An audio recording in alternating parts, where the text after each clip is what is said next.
சிந்திப்போமே. 1902 பரிந்தவருக்கு அருள் செய் அடிகள். சுந்தரர் பெருமான் விளக்குகிறார்.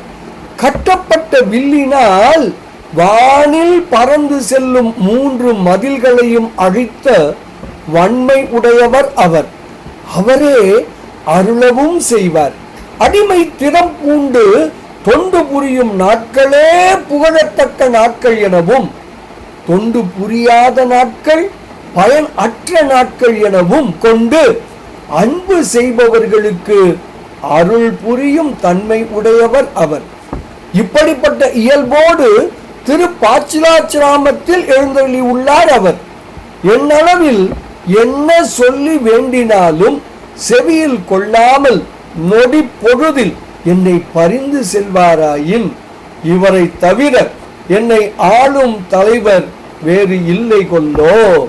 இப்படியாக தொண்டு செய்தலே பெருமானை உணர்த்தும் என்று விளக்குகிறார் சுந்தரர் பெருமான். பாடலை காணலாமே.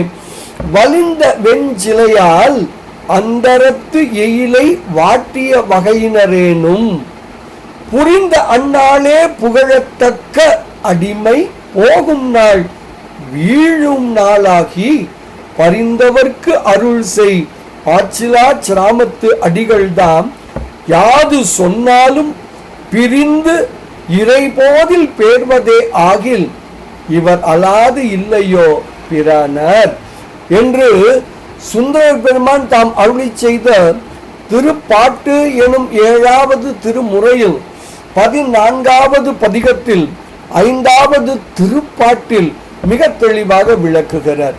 தொண்டு செய்வோம், அடிமை திறம் பூணுவோம், பேரானந்தத்தில் திளைப்போம் திளைப்போம் திளைப்போம். இனிய வணக்கம். சிவாய நம.